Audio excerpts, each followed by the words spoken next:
Bismillahirrahmanirrahim. Assalamualaikum warahmatullahi wabarakatuh. Alhamdulillah bertemu dengan Miss Ina. Kali ini kita akan belajar tematik 4A subtema 1. Untuk materinya ada 3 materi. Yang pertama adalah bunyi dan sumber bunyi, tari saman, serta gagasan pokok dan pendukung.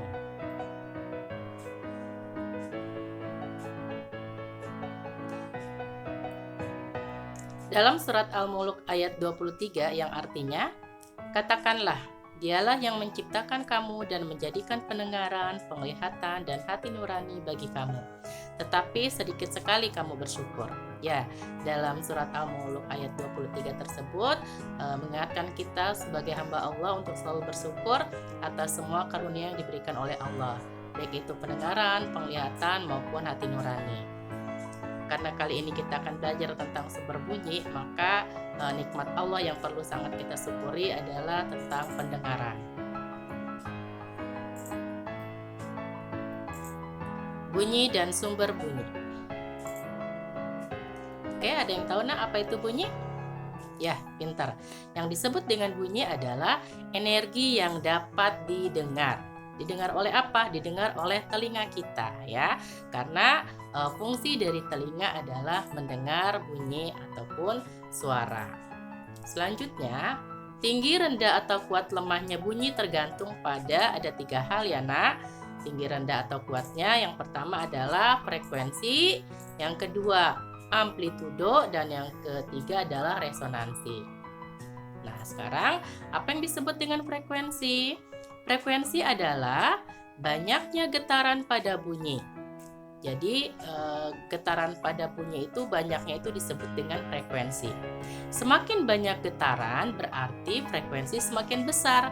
Akibatnya bunyi yang dihasilkan terdengar tinggi, ya.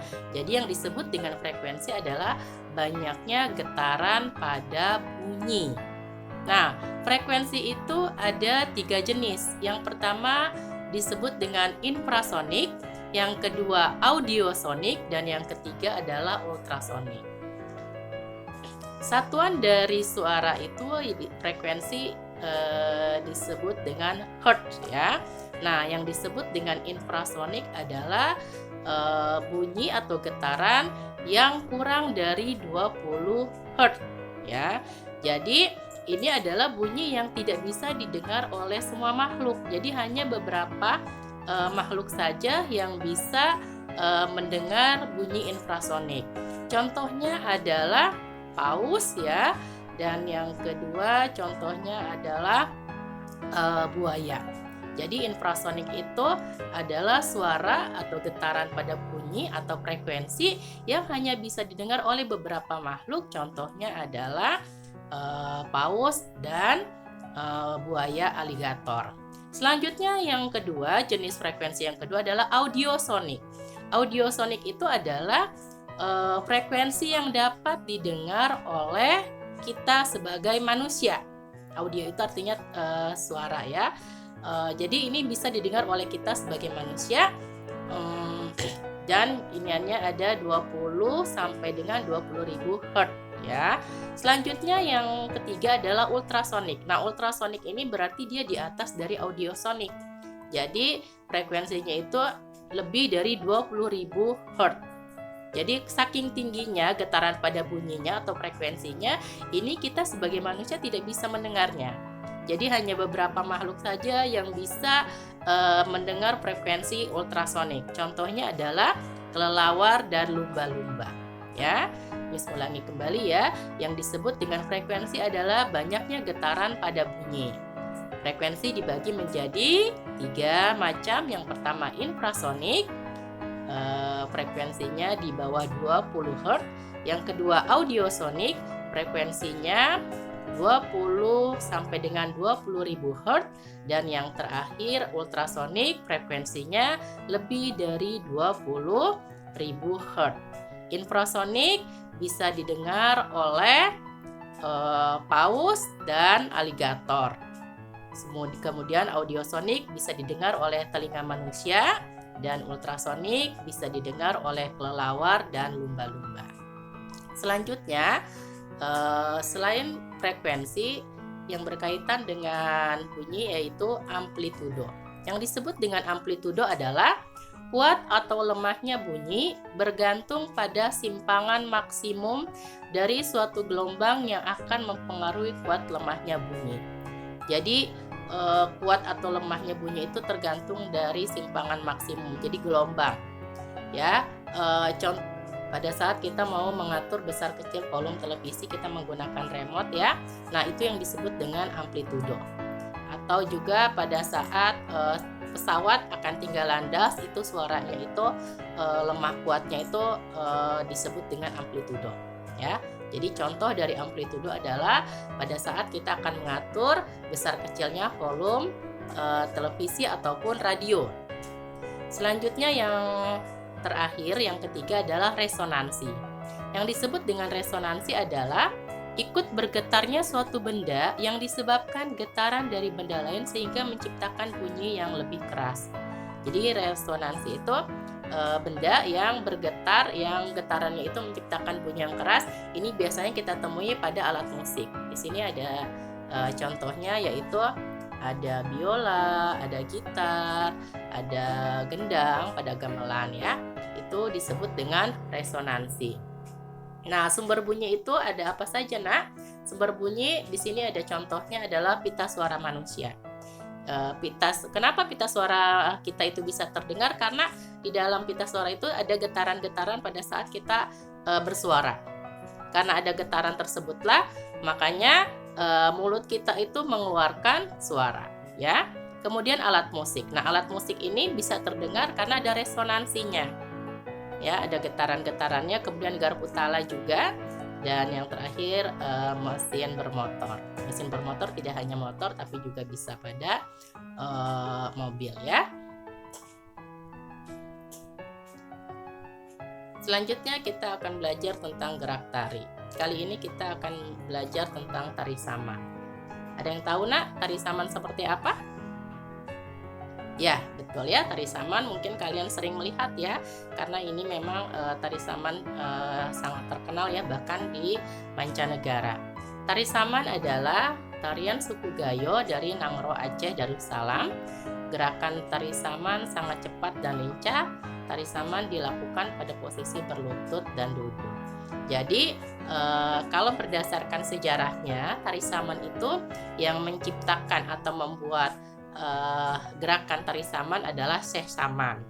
Jadi Syekh Saman itu adalah tokoh atau disebut juga ustadz ya di Aceh, di suku Gayo, yang beliau menciptakan tari saman. Waktu itu tujuannya adalah untuk berdakwah. Jadi dulu itu tari saman hanya dilaksanakan pada saat peringatan Maulid Nabi. Jadi sebelum tari saman dilaksanakan itu Syekh Saman ataupun tokoh masyarakat yang lain atau ustadz atau kiai di sana itu akan berceramah dulu, memberikan nasihat kepada hadirin yang ada di situ. Nah, setelah mereka berdakwah, menyampaikan nasihat, lalu dilanjutkan dengan tari saman.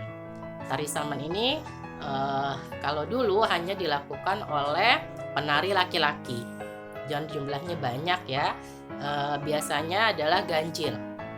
Dari mulai 5, 7, 9 gitu. Tapi kalau sekarang tari saman juga dilakukan oleh penari perempuan dan jumlahnya ada yang genap, ada yang ganjil. Nah, tari saman dilakukan pada posisi berlutut dan duduk. Posisi berlutut dan duduk itu ada yang posisinya itu horizontal atau vertikal ya. Gerakan tari saman diiringi oleh suara dan tepukan tangan penari. Jadi tari saman itu tidak menggunakan iringan alat musik. Jadi, gerakan-gerakan pada tari saman itu murni oleh suara penari dan tepukan tangan penari. Nah, tepukan tangan penari itu pada dada, kemudian pada paha. Ya, dan suara penari itu biasanya adalah lantunan, bukan lagu ya, Nak, tapi isinya itu adalah nasihat-nasihat. Nah, suara dan tepukan tangan penari itulah yang menjadi sumber bunyi dari tari saman. Jadi ciri khas tari saman adalah mereka tidak menggunakan alat musik. Yang kedua adalah mereka posisinya berlutut dan duduk, dan suara pada tari saman itu didapatkan dari suara dan gerakan tepukan tangan penari. Seperti itu ya nak untuk tari saman. Selanjutnya definisi gagasan pokok. Apa yang disebut dengan gagasan pokok? Jadi gagasan pokok adalah gagasan atau ide yang menjadi dasar pengembangan sebuah paragraf. Gagasan pokok biasanya diwakili oleh kalimat utama yang letaknya bisa di awal, di tengah, atau di akhir paragraf. Gagasan pendukung atau pelengkap adalah kalimat tambahan yang berfungsi menjelaskan gagasan pokok. Jadi, dalam sebuah wacana atau teks bacaan atau sebuah karangan ada yang disebut gagasan pokok dan gagasan pendukung. Ya, jadi gagasan pokok itu adalah inti dari wacana tersebut atau inti dari bacaan teks bacaan. Nah, gagasan pokok itu ada di awal, di tengah, ataupun di akhir paragraf. Akan tetapi, paling sering gagasan pokok itu kita temui di awal paragraf atau di kalimat utamanya. Walaupun memang ada yang di tengah maupun di akhir, tapi paling sering kita temui adalah gagasan pokok terdapat di awal paragraf. Nah, selain daripada gagasan pokok itu kita sebut sebagai gagasan pendukung atau pelengkap. Jadi dia menjelaskan isi dari gagasan pokok, ya. Jadi yang disebut dengan gagasan pendukung atau pelengkap adalah kalimat tambahan yang berfungsi menjelaskan gagasan pokok. Nah, contohnya seperti apa? Nah, seperti ini ya, nak. Lihat, mencari gagasan pokok. Terkait dengan tadi materi tari saman, di situ ada teks bacaan atau wacana, ada 2 paragraf ya nak. Nah, 2 paragraf. Nah, sekarang bagaimana mencari gagasan pokok dari paragraf yang kedua? Coba perhatikan. Nah, di sini gagasan pokoknya adalah ada di kalimat pertama paragraf, yaitu gerakan tari saman diiringi oleh suara dan tepukan tangan penari. Itu adalah gagasan pokoknya ya nak. Nah, setelah itu disebut juga dengan gagasan pendukung atau gagasan pelengkap, yaitu suara dan tepukan tangan itu menjadi sumber bunyi dari tari saman. Nah, seperti itu. Atau bagaimana kalau misalnya paragraf yang pertama, Miss? Coba kita lihat ya yang paragraf pertama. Paragraf pertama ini terdiri dari berapa kalimat, nak? Ada 1, 2, dan 3. Paragraf pertama terdiri dari 3 kalimat. Nah, gagasan pokoknya yang mana? Gagasan pokoknya adalah ada di kalimat utama. Tari saman adalah tarian suku Gayo dari Nangro Aceh Darussalam. Jadi kalimat utama atau gagasan pokoknya terdapat di awal paragraf. Nah, selain daripada itu, kalimat yang kedua dan yang ketiga disebut dengan gagasan pendukung atau pelengkap. Seperti itu ya nak. Mudah-mudahan semuanya bisa memahami materi yang Miss jelaskan dan mudah-mudahan juga bisa mengerjakan tugas-tugas yang akan Miss berikan. Selamat mengerjakan, tetap semangat, jaga kesehatan. Billahi taufiq wal hidayah. Wassalamualaikum warahmatullahi wabarakatuh.